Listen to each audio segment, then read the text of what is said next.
não muito tempo atrás, pouco tempo atrás, a gente não tinha medicação efetiva para o hepatocarcinoma. O câncer de fígado não tinha tratamento sistêmico para ele. E hoje a gente conseguiu evoluir de verdade. A gente tem imunoterapia, a gente tem tipos diferentes de drogas-alvo, e esse estudo traz essa novidade de uma combinação específica de imunoterápico ser melhor do que a droga-alvo. Olá, pessoal! Sejam todos muito bem-vindos ao 8º episódio do nosso podcast Horizonte da Saúde, que traz convidados muito especiais para falar sobre a ASCO 2024, um bate-papo para lá de especial. O evento é o principal congresso de oncologia do mundo e aconteceu entre os dias 31 de maio e 4 de junho em Chicago, nos Estados Unidos. Neste episódio de hoje, nós vamos conversar sobre a neoplasia de TGI alto com o Dr. Alexandre Fonseca, que é oncologista clínico, coordenador da oncologia do Hospital Horizonte da Clínica Oncomed, e também com o Dr. Munir Murad, oncologista clínico. Sejam muito bem-vindos. Muito obrigada por estarem aqui com a gente hoje. Obrigado a todos. É muito satisfatório a gente vir falar sobre um tema tão importante, né? TGI significa o quê? Tumores gastrointestinais. Então, a gente vai falar um pouco sobre tumores do esôfago, do estômago, do fígado e vias biliares, pâncreas e, eventualmente, até intestino delgado. São tumores de alta prevalência, dependendo do sítio. Por exemplo, os tumores gástricos e tumores coloretais, que é TGI baixo, eles têm uma incidência razoável e significativa na população em geral. E é muito importante, eu acho, a gente debater isso, porque o Congresso americano, que é esse que a gente vai falar de algumas novidades, ele vem trazendo inovações em diversos campos, né, Munir? Eu acho que isso, e a gente sempre debater com um grupo de especialistas, cirurgiões, oncologistas, isso é uma coisa que vai trazer benefício, né, para os pacientes. Vamos começar falando, então, dos estudos apresentados lá na ASCO, né? Uhum. Doutor Munir, pode falar um pouquinho? Você quer falar, Munir? Ou eu começo? Pode começar. Você vai comentar, então? Eu vou comentar depois. Então, a gente teve um estudo que o nome dele foi ESOPEC, e ele foi apresentado na sessão plenária do Congresso, né? Sessão plenária é aquela sessão em que são apresentados os estudos de maior impacto, que tem o potencial de mudar a conduta médica, né? E esse estudo, basicamente, ele avaliou pacientes com tumores de esôfago distal e gástricos proximais. Tem uma área ali que a gente chama tumores da transição esôfago-gástrica, né? JEG. E o que ele avaliou? Em teoria, a gente tem duas formas de tratar esses tumores. E a gente não sabia ainda eles nunca tinham sido comparados diretamente, tá?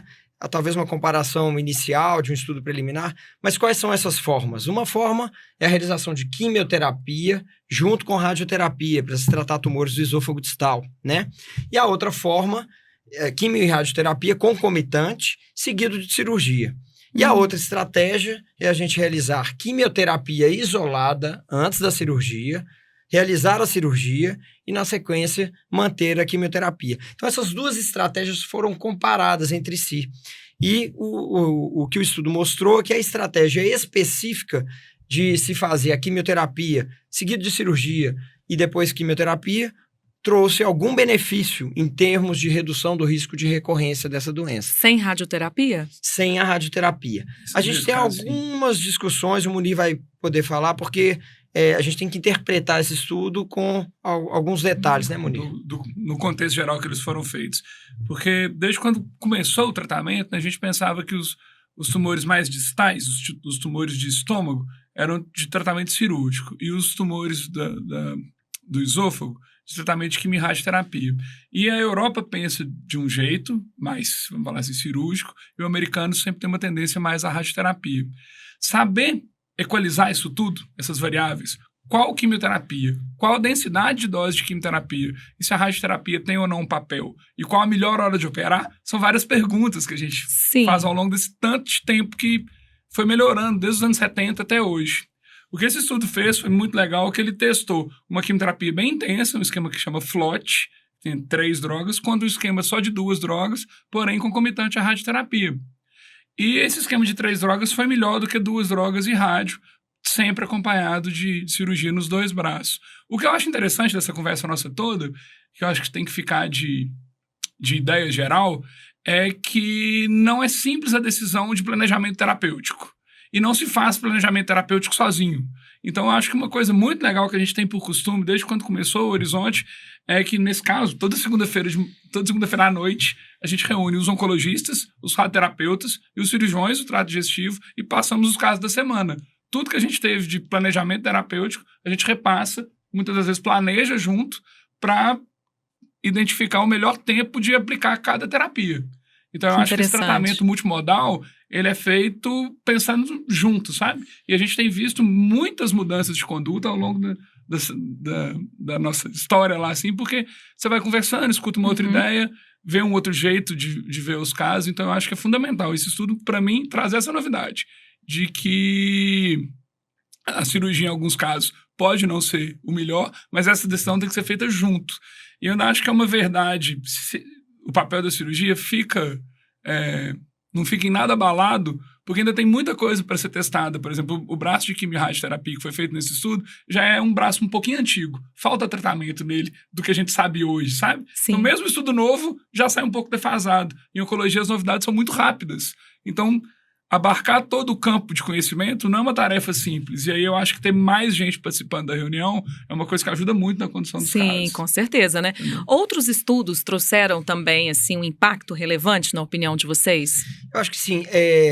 O Munir falou, eu acho uma questão fundamental, é que todos esses tumores, como em geral em oncologia, o tratamento multidisciplinar é muito importante. Então, a gente tem que ouvir a opinião do cirurgião, ouvir a opinião do radioterapeuta, do oncologista clínico, e sempre vai trazer benefício para o paciente, né?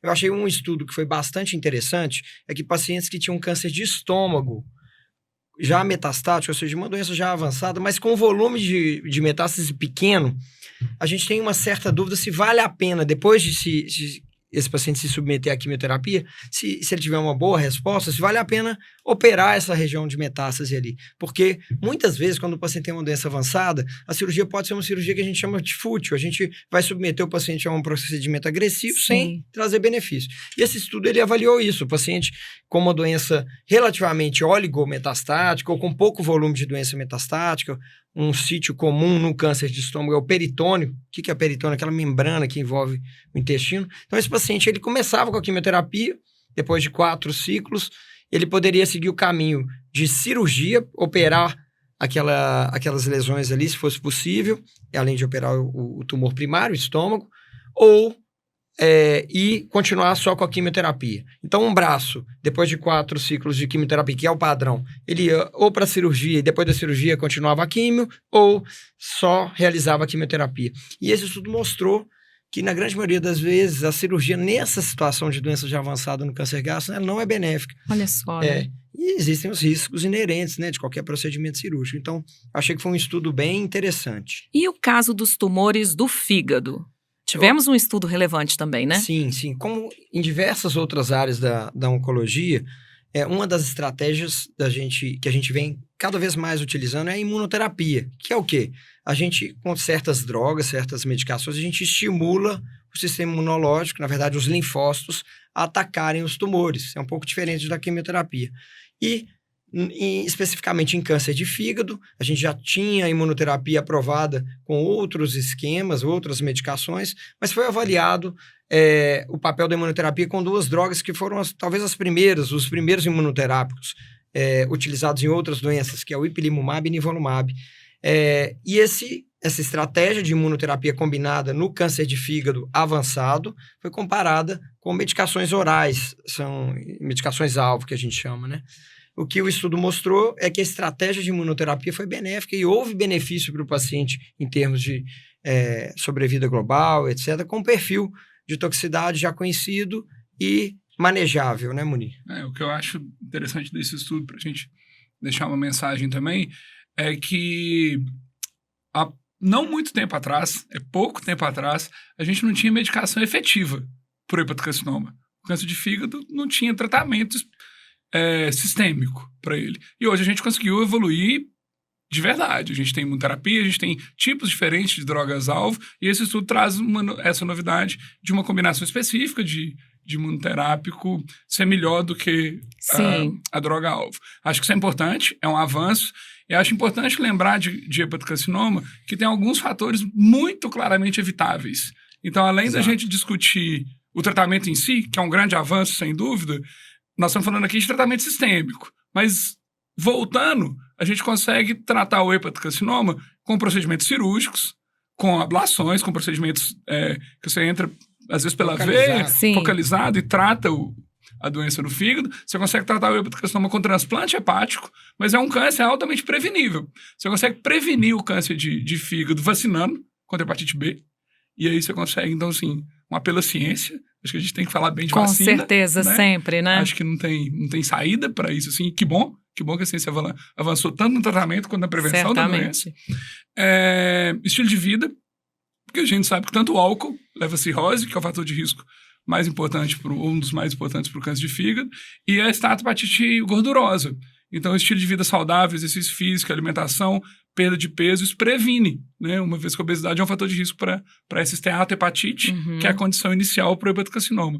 Então, acho que a gente sabe um bocado de prevenção, a gente sabe bastante sobre como prevenir, e sabe também como tratar. Desde tratamentos cirúrgicos, às vezes muito complexos, como um transplante ou alguma alcoolização, embolização, com tratamento sistêmico que tu desenvolveu. Então, assim, isso gera um cenário positivo, um cenário muito positivo no somatório geral da coisa. Assim. Com certeza. Agora, eu vou me arriscar aqui, hein? A imunoterapia, personalização e o uso da inteligência artificial são tendências de um modo geral? Eu acho que sim, né? Cada vez mais, não só na área de tumores do trato gastrointestinal, a gente vê que isso impactou. A oncologia é uma ciência que muda todo dia, né? E se a gente pega um horizonte aí de, talvez 20, 30 anos atrás, os resultados eram bem piores do que hoje. Hoje em dia a gente individualiza. Da mesma forma que a gente melhora os resultados com o tratamento, a gente melhora, diminui o efeito adverso, o efeito colateral, né? A inteligência artificial pode ajudar muito nisso. A gente seleciona melhor com análise de dados quem que vai ser o paciente que vai se beneficiar ou não. Então, acho que é um somatório de fatores que vem trazendo isso para a população em geral. Concorda, Munir? Concordo. Eu sempre fico um pouco receoso quando aparece, para questões complexas, respostas muito fáceis. Elas existem, normalmente elas estão erradas, né? Mas, assim, não tem muita dúvida que a imunoterapia revolucionou o tratamento de algumas doenças e auxiliou muito em outras. E eu acho que a gente vai entender ainda melhor a interação do tumor com o sistema imune para a gente conseguir direcionar melhor esses tratamentos e potencializá-los. Acho que sim. Inteligência artificial, eu acho que a gente pode pagar um preço de efeito colateral, acho que nada é isento de dano, mas o avanço é enorme. Assim, o jeito de lidar com número de banco de dados muito grande, sabe? Muitos dados, assim, eu acho que a possibilidade de você fazer estudos com dados de vida real. Sim. Se você tem os sistemas informatizados e você tirar a informação daquilo com inteligência artificial, com Big Data, né, é muito impressionante. Então, assim, acho que a gente vai aprender muito com a própria prática, entendeu? Sim. Acho que é um grande lance da inteligência artificial. Já que a gente falou da imunoterapia, uma curiosidade, né? Pessoas com doença autoimune teriam alguma restrição? Sim, na verdade, como você está estimulando o seu sistema imunológico a atacar a doença, você, de certa forma, exacerba isso. Então, a gente coloca que não é uma contraindicação absoluta, ela é relativa, é uma certa contraindicação, mas isso vão ter várias nuances. Por exemplo, se ele tem uma doença autoimune muito leve, que está controlada, fora de atividade, e o benefício da medicação pode ser muito grande, é tudo uma balança entre risco e benefício. A gente pode considerar. Entretanto, por exemplo, um paciente com uma doença autoimune grave, uma artrite reumatoide, que precisa de imunossupressor, é mais complicado. Além de haver um risco de exacerbar uma doença grave, essa medicação pode nem ser eficaz pelo fato dele estar usando um imunossupressor que inibe a eficácia dessas drogas, sabe? Então, a gente tem que individualizar. Sim, mais uma vez falando aí na individualização, né? E quais são as tendências, na opinião de vocês, assim, para os próximos anos, né? O que a gente deve ver de evolução para esses cânceres do trato gastrointestinal? Vou falar um pouquinho, depois você fala a sua percepção. O que a gente já falou, né? Utilizar cada vez mais dados integrados com inteligência artificial, associação de imunoterapia com outras modalidades de tratamento. Existe uma nova classe de medicações que chama ADCs, que é anticorpos, drogas conjugados. O que essa classe faz? É como se fosse um anticorpo ele se liga num receptor da célula tumoral específica, ele joga uma medicação para dentro da célula. É como se fosse um cavalo de Troia. E joga ali para dentro. Essa classe de medicações vem trazendo um benefício bem importante. Eu acho que integrar isso tudo vai ser uma estratégia muito importante. E eu acho que uma coisa fundamental, cada vez mais a gente consegue identificar uma tecnologia que chama DNA de célula tumoral circulante. Então, você consegue detectar através de um exame de sangue, tá? Isso ainda é experimental, mas eu acho que vai chegar bem forte. Através de um exame de sangue, você consegue identificar fragmentos do DNA relacionados a um tumor ou outro. Isso tem implicações enormes, seja no rastreamento antes do tumor aparecer. Muito interessante. Muito legal. Ou então até um paciente que isso já está mais consolidado, por exemplo, ele faz um tratamento cirúrgico para um câncer de intestino. A gente quer detectar se tem alguma microcélula ali circulando, que é invisível, para saber se a gente vai dar um remédio ou não para reduzir o risco de voltar. Em vez de procurar a célula, você procura fragmento do DNA. Isso para algumas doenças hematológicas funciona. Doença residual mínima, que chama. Você não acha nem o fragmento da célula. Isso. E os pacientes que ficam nessa situação têm um prognóstico muito melhor. Então, trazer isso para o campo dos tumores sólidos vai ser um avanço, eu concordo com o Alexandre. Uma outra coisa que eu acho muito relevante e já foi mais promissor, a gente está vendo que a hora que a gente sacou isso, a gente achou que ia ser muito rápido, não foi tão rápido, mas eu ainda acho que é um caminho. Quanto mais a gente entender que a doença é uma doença do DNA, entender as mutações, muito possivelmente a gente vai conseguir fazer drogas que atuam naquelas mutações específicas. E aí você vai conseguir diferenciar melhor o que a célula doente tem que a célula saudável não tem, para você tratar exatamente aquele tumor. Você tratar a mutação ou a proteína mutante que aquela... Muito diretamente. Muito diretamente. É o que a gente conseguiu de algumas vezes fazer isso de droga-alvo. Eu acho que isso pode acontecer... Ainda tem muito o que descobrir, assim. Eu acho que é um campo grande pra gente tratar a mutação, assim. Painel genético, você faz o diagnóstico da mutação e tem uma tendência a achar, assim, um tumor de intestino e um tumor de mama. Se eles têm a mesma mutação, possivelmente esse remédio vai atuar nas duas. Isso. Então é mais a mutação do que o sítio primário, entendeu? É uma promessa. A gente está entendendo isso, porque talvez o gene no cólon funcione de uma coisa e na mama funcione de outra forma. Mas é uma tendência a tentar entender melhor o funcionamento do DNA no papel da divisão celular. E aí você vai conseguir travar isso. Eu acho que é um grande lance. E eu acho que é interessante a gente falar, esse seu exemplo foi muito, muito bom, eu acho. E ao contrário também é verdadeiro. Por exemplo, você tem 2 pacientes, A e B, com tumores de intestino. A doença é totalmente diferente. Uma tem determinada mutação, a outra tem outra, elas vão responder diferente. Então, a medicação pode ser diferente. Então, a gente não pode generalizar. Cada paciente é cada paciente. Isso é individualizar, né? E melhor. A gente do lado de cá não imagina isso, né? Imagina que você fala de um câncer de fígado, é tudo igual ali, né? Todo o tratamento vai ser igual porque a doença é a mesma e pronto, né? E não é assim, a gente tá vendo, né? Tá certo. Muito obrigada, gente, pela participação aqui conosco, né? Obrigado vocês. Nós que agradecemos. É isso, pessoal. Ficamos por aqui. Eu espero todos vocês no próximo episódio, o 9º episódio do Horizonte da Saúde, hein? Até lá.